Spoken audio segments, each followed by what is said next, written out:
흩날리는 거리에서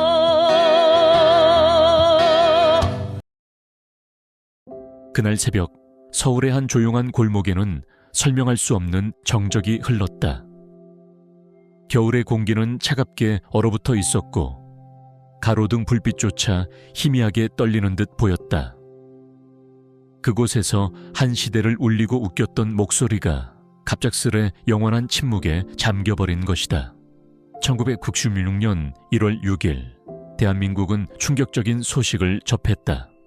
불과 며칠 전까지만 해도 무대 위에서 관객을 울리던 사람, 라디오를 통해 우리의 밤을 달래주던 이름이 이제는 신문 사회면에 비극적인 제목으로 등장한 것이다. 김광석, 자택에서 숨진 차의 발견. 기자들이 전한 짧은 문장은 국민 모두의 가슴을 얼어붙게 만들었다. 김광석은 단순한 가수가 아니었다.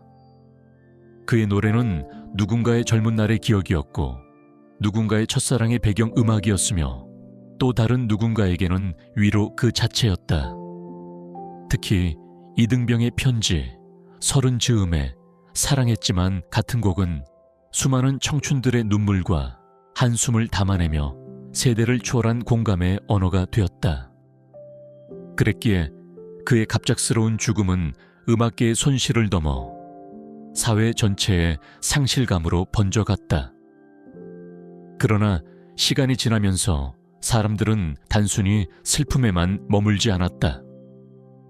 왜 하필 그 나이에 아직 노래할 것이 남아있던 그가 생을 스스로 마감했는가? 당시 경찰은 우울증에 의한 자살이라고 발표했지만 현장에 남겨진 여러 정황과 주변 인물들의 진술은 오히려 더 많은 의문을 불러일으켰다. 그가 마지막으로 남겼다는 술잔, 시각마다 달라지는 목격자의 말, 그리고 아내의 상반된 진술까지. 더 큰 충격은 시간이 흘러도 의혹이 사라지지 않았다는 점이다. 오히려 10년, 20년이 지난 지금까지도 김광석의 죽음은 한국 대중문화사에서 풀리지 않는 미스터리로 남아있다. 게다가 그의 죽음 이후 가족에게까지 드리운 비극, 그리고 세상에 뒤늦게 알려진 딸의 충격적인 사망 소식은 마치 누군가가 끝내 숨기고 싶은 어두운 진실이 존재하는 듯한 느낌을 준다. 무대 위에서는 영혼을 불태워 노래하던 남자, 그러나 무대 밖에서는 고독과 싸워야 했던 남자. 김광석의 이름을 부르면 떠오르는 것은 단지 음악의 향수가 아니다. 그것은 한 인간이 겪어야 했던 고통, 그리고 여전히 밝혀지지 않은 수수께끼 같은 죽음의 그림자다. 이제 우리는 그를 단순한 가수가 아니라 한국 사회가 만들어낸 비극의 상징으로 바라보아야 할지도 모른다. 그의 노래가 여전히 사람들의 입술 위에 맴도는 이유는 어쩌면 그 노래들이 우리에게 던지는 질문 때문이다. 왜 그는 떠나야만 했을까? 그리고 그 마지막 순간 진실은 무엇이었을까? 김광석은 1964년 대구에서 태어났다. 평범한 가정의 아들이었지만 그의 내면에는 일찍부터 예술가적인 기질이 피어나고 있었다. 기타를 손에 잡은 소녀는 곧바로 음악이라는 언어에 사로잡혔다. 당시 한국 사회는 군사 정권 아래 숨막히는 긴장감이 흐르고 있었고 젊은이들은 억눌린 감정을 표출할 통로를 간절히 찾고 있었다. 김광석에게 노래는 단순한 취미가 아니라 시대를 살아내기 위한 유일한 호흡이었다. 1980년대 초반 대학가에서는 민중가요와 통기타 노래가 거대한 흐름으로 번져갔다. 바로 이때 김광석은 노래를 찾는 사람들에 합류했다. 수많은 청춘들이 운동장과 강당에 모여 함께 노래를 부르던 풍경 속에서 그의 목소리는 맑고도 쓸쓸하게 울려 퍼졌다. 남들과는 다른 떨림, 슬픔을 안고 있는 듯한 그 목소리는 곧 주목을 받기 시작했다. 1988년 그는 또 다른 전환점을 맞는다. 동물원이라는 음악 모임에 참여하며 대중적인 인기를 얻게 된 것이다. 해화동, 거리에서 같은 곡들은 당시 청춘들의 일상과 고민을 담아내며 큰 사랑을 받았다. 그 노래의 중심에는 언제나 어딘가 그늘이 서린 듯한 김광석의 목소리가 있었다. 마치 우리의 웃음 뒤에 감춰진 눈물까지 대변해주는 듯했다. 그러나 진정한 김광석의 시대는 홀로 무대에 선 1989년 이후였다. 첫 개인 음반은 폭발적인 반응을 얻지 못했지만 두 번째 음반에 실린 사랑했지만은 그의 이름을 전국적으로 각인시켰다. 가녀린 듯하면서도 깊은 울림을 가진 목소리, 끝내 이룰 수 없는 사랑의 아픔을 토해내듯 노래하는 모습에 청중은 숨을 죽였다. 1990년대 초반, 한국은 민주화의 바람과 경제적 격변 속에서 빠르게 변하고 있었다. 하지만 급격한 변화는 사람들의 내면에 커다란 공허를 남겼다. 바로 그때 김광석의 목소리는 그 공허를 메우는 위로가 되었다. 이등병의 편지는 군대에 떠나는 수많은 청춘들의 눈물을 대변했고, 서른 즈음에는 사회로 나아가는 세대가 느끼는 허무와 두려움을 적나라하게 드러냈다. 그의 노래는 누군가의 일기장이었고 또 누군가의 고백이었으며 시대 전체의 한숨이기도 했다. 무대 위의 김광석은 화려하지 않았다. 번쩍이는 조명도 현란한 장치도 없었다. 그는 그저 작은 체구에 낡은 기타 하나를 들고 앉아 노래했을 뿐이다. 그러나 그 순간 객석은 숨조차 쉬기 어려울 만큼 집중했다. 그의 음성은 사람들의 가슴을 파고들었고 노랫말은 마치 자기 이야기인 듯 와 닿았다. 누군가는 연인과의 이별을 떠올리며 눈물을 흘렸고 누군가는 청춘의 무게에 잠시 고개를 떨구었다. 김광석은 점점 시대의 목소리라는 별칭을 얻었다. 그는 단지 사랑 노래를 부른 가수가 아니라 변화를 겪는 한국 사회의 정서를 가장 순수하게 표현한 예술가였다. 청춘들의 고단함, 가족의 그리움, 이루지 못한 꿈. 그의 목소리에는 그 모든 것이 스며 있었다. 그렇기에 김광석의 무대는 단순한 공연이 아니었다. 그것은 집단적 위로의 자리였고 동시에 개인적 고백의 순간이었다. 관객들은 노래를 듣는 것이 아니라 스스로의 마음을 비추는 거울을 마주한 듯한 경험을 했다. 그토록 찬란했던 그의 무대는 그래서 더더욱 아이러니하게도 그가 세상을 떠난 뒤 더욱 선명하게 빛나고 있다. 무대 위에서 노래하는 김광석은 늘 따뜻하고 다정한 목소리를 가진 예술가였다. 그러나 무대 밖에 그는 언제나 외롭고 고독한 그림자를 안고 살아갔다. 가까운 동료들은 그를 두고 늘 웃고 있었지만 눈빛은 쓸쓸했다라고 회상한다. 음악으로는 수많은 사람들을 위로했지만 정작 자신은 그 위로를 끝내 누리지 못했던 것이다. 가장 큰 문제는 경제적 압박과 가정 내 갈등이었다. 음반이 크게 팔리고 전국적인 인기를 얻었지만 당시 음반 시장의 구조는 가수에게 충분한 수익을 보장하지 못했다. 김광석은 항상 내 노래는 많은 사람들이 듣는데 정작 나는 생활비 걱정을 한다 라며 씁쓸한 농담을 하곤 했다. 게다가 기획사와의 갈등도 잦았고 그는 자신이 음악을 자유롭게 하고 있다는 느낌보다는 늘 어딘가에 구속되어 있다는 압박을 느꼈다. 또한 결혼 생활은 그에게 평온을 주지 못했다. 외부에서는 사랑꾼의 이미지로 비쳤지만 실제 부부관계는 잦은 다툼과 불신으로 얼룩져 있었다. 아내와의 갈등은 주변 사람들에게도 알려져 있었고 그가 집으로 돌아가기를 꺼려하며 술자리에서 긴 시간을 보내곤 했다는 증언도 남아있다. 음악으로는 누구보다 섬세한 감성을 표현했지만 삶의 현장에서는 오히려 그 예민함이 갈등을 키웠다. 무엇보다 김광석을 짓눌렀던 것은 스스로에 대한 회의감이었다. 그는 종종 나는 노래밖에 할 줄 아는 게 없는데 이게 언제까지 이어질 수 있을까라는 불안을 토로했다. 대중은 그의 목소리를 사랑했지만 그는 자신의 미래를 확신하지 못했다. 30대 초반에 불과했던 그는 이미 자신을 소진된 예술가처럼 바라보기도 했다. 당시 일기장에 남긴 몇 줄의 문장은 그 고독을 잘 보여준다. 무대에서 내려오면 텅 빈 방이 나를 맞는다. 불 꺼진 방 안에서 나는 누구인가? 노래를 하지 않으면 나는 존재할 이유가 없는가?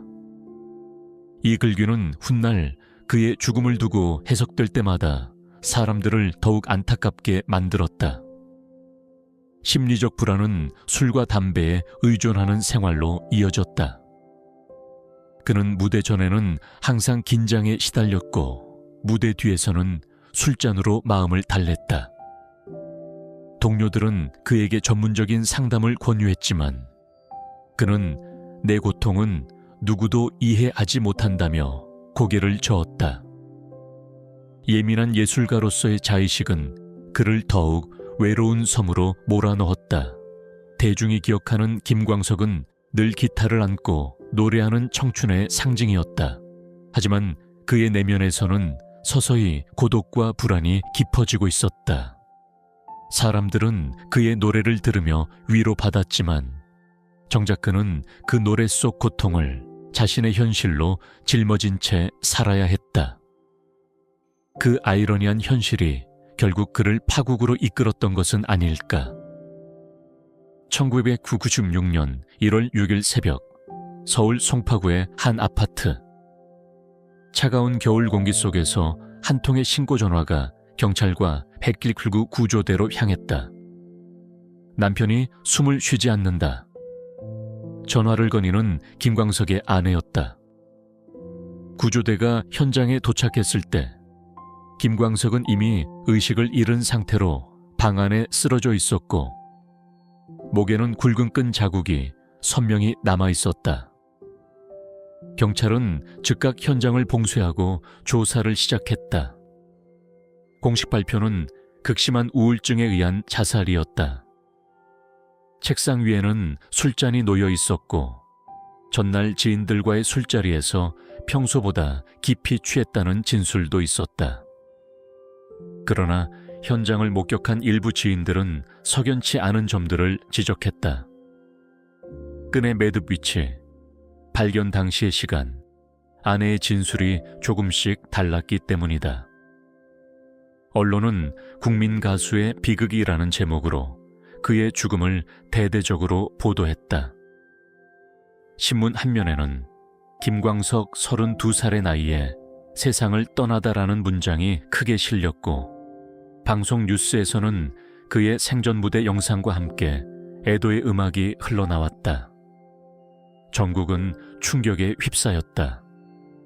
아직도 수많은 사람들의 마음을 울리던 가수가 단 한순간에 영원한 침묵으로 사라졌다는 사실을 믿을 수 없었던 것이다. 그의 장례식에는 동료 가수, 작곡가, 후배 음악인들 뿐 아니라 일반 시민 수천 명이 몰려들었다. 영정사진 앞에서 눈물을 흘리며 그의 목소리가 내 청춘이었다고 말하는 사람도 있었다. 그러나 애도의 물결 뒤에는 곧바로 의문이 따라붙었다. 정말 스스로 생을 마감한 것일까라는 질문이었다. 아내의 첫 증언에 따르면 그는 새벽 늦게까지 술을 마신 뒤 방에 들어갔다고 한다. 하지만 이후 경찰 조사에서 그녀의 진술은 몇 차례 바뀌었고 발견 시각이 달라졌다. 현장에서 이상한 점이 있었다는 이야기가 흘러나왔다. 일부 언론은 사건 초기부터 단정적인 보도 대신 자살로 추정이라는 표현을 사용하며 뚜렷한 단서 부족을 지적했다. 김광석의 죽음은 단순한 개인적 비극이 아니었다. 그것은 국민적 상실이자 사회적 충격이었다. 그의 목소리에 기대어 살아왔던 수많은 사람들은 슬픔과 동시에 의혹을 품게 되었다. 왜 그렇게 급작스럽게, 또 왜 그렇게 석연치 않은 정황 속에서 그는 떠나야 했는가? 그 새벽의 진실은 여전히 안개 속에 묻혀 있다. 김광석의 죽음은 경찰의 공식 발표로는 자살이었다. 그러나 사건 직후부터 수많은 의문들이 꼬리를 물었다. 가장 먼저 지적된 것은 아내의 진술이었다. 그녀는 처음엔 새벽에 남편이 방에서 목을 맨 채 발견됐다고 말했다. 하지만 며칠 뒤 조사에서는 거실 소파에서 쓰러진 남편을 발견했다라며 진술이 달라졌다. 목격 시간 역시 일정하지 않았고 발견 후 신고까지 걸린 시간도 설명이 엇갈렸다. 현장 조사에서도 석연치 않은 부분이 많았다. 끈이 묶인 각도와 위치가 일반적인 자살 방식과 맞지 않았다는 전문가들의 의견이 있었다. 또한 김광석이 평소 심각한 우울증을 앓았다는 뚜렷한 기록은 없었다. 오히려 주변 동료들은 최근 공연 준비를 하며 의욕이 넘쳤다. 새 음반 계획까지 세우고 있었다라고 증언했다. 과연 그는 삶을 포기할 이유가 있었던 것일까? 언론도 의혹을 확대시켰다. 일부 신문은 자살로 단정하기에는 정황이 부족하다고 보도했고 몇몇 방송은 전문가들을 초대해 타살 가능성을 공개적으로 논의했다. 그러나 결정적인 증거는 나오지 않았다. 수사는 빠르게 종결되었고 사건은 우울증에 의한 극단적 선택으로 기록되었다. 하지만 대중은 쉽게 받아들이지 못했다. 공연장에서 그를 만났던 팬들은 그의 눈빛은 여전히 뜨겁고 살아있었다고 말했다. 심리적으로 힘들어했다는 증언도 있었지만 동시에 새로운 미래를 준비하고 있었다는 증언 역시 많았다. 상반된 이야기는 오히려 미스터리를 더욱 짙게 만들었다. 세월이 흐른 뒤에도 의혹은 사라지지 않았다. 2000년대 들어 일부 언론은 다시 김광석 사건을 재조명했다. 특히 아내와 관련된 여러 논란이 불거지면서 그 새벽에 정말 무슨 일이 있었는가라는 질문이 다시 수면 위로 떠올랐다. 하지만 법적으로는 이미 종결된 사건이었기에 새로운 수사가 본격적으로 진행되지는 않았다. 김광석의 죽음을 둘러싼 진실은 지금도 풀리지 않은 채 남아있다. 단순한 개인의 비극으로 치부하기에는 너무 많은 모순과 수수께끼가 얽혀있기 때문이다. 그래서 사람들은 여전히 묻는다. 그가 왜 떠나야 했는가? 그리고 그날 새벽 정말 무슨 일이 있었던 것인가? 이 질문들은 세월이 흘러도 끝내 사라지지 않는 메아리처럼 남아있다. 김광석의 죽음은 끝이 아니었다. 세월이 흐른 뒤 그의 가족에게 또 다른 비극이 찾아왔다. 그와 아내 사이에서 태어난 외동딸 김서연 양이 2007년 겨우 16의 나이에 세상을 떠난 것이다. 사인은 급성 폐렴으로 밝혀졌다. 그러나 더 충격적인 사실은 이 죽음이 무려 10년 가까이 세상에 알려지지 않았다는 점이었다. 2017년 한 다큐멘터리 방송을 통해 이 사실이 뒤늦게 공개되자 대중은 분노했다. 왜 아버지의 이름으로 살아가야 할 딸의 죽음이 그렇게 오랫동안 감춰져 있었던가? 게다가 김광석의 음악 저작권이 아내에게 귀속되면서 거대한 경제적 이익이 따라왔다는 점은 의혹을 더욱 짙게 만들었다. 혹시 아이의 죽음과 권리 상속 사이에 어떤 연관이 있는 것은 아닌가 하는 의심이 꼬리를 물었다. 수사가 재개되었지만 결과는 명확했다. 법의학적 조사에서 외부의 흔적은 발견되지 않았고 독극물이나 타살 정황도 없었다. 결국 아이의 죽음은 불행한 병으로 인한 자연사로 결론났다. 그러나 대중의 마음속에서 의문은 쉽게 지워지지 않았다. 김광석이 세상을 떠난 뒤에도 가족을 따라다닌 그림자 같은 비극은 오히려 그의 죽음을 둘러싼 미스터리를 더욱 깊게 만들었다. 김광석은 짧은 생을 살았지만 그의 노래는 세월을 넘어 여전히 살아있다. 서른 즈음에를 들으며 중년의 허물을 공감하고 이등병의 편지를 들으며 청춘의 눈물을 떠올린다. 그의 목소리는 단순한 음악이 아니라 우리 삶 속 희로애락을 담아낸 시대의 기록이었다. 대구에는 김광석 거리가 조성되어 그의 흔적을 기리고 매년 열리는 추모 공연은 여전히 많은 이들의 발길을 모은다. 그의 노래는 500만 장 이상의 음반 판매와 수많은 헌정 무대를 넘어 한국 대중음악사에 길이 남을 불멸의 유산이 되었다. 우리가 그에게서 배울 수 있는 것은 화려한 성공이 아니라 인간으로서의 고통과 연약함, 그리고 예술이 어떻게 그 고통을 노래로 승화시키는가이다. 비극적 결말 속에서도 김광석의 목소리는 우리에게 속삭인다. 삶은 덧없지만 노래는 영원하다.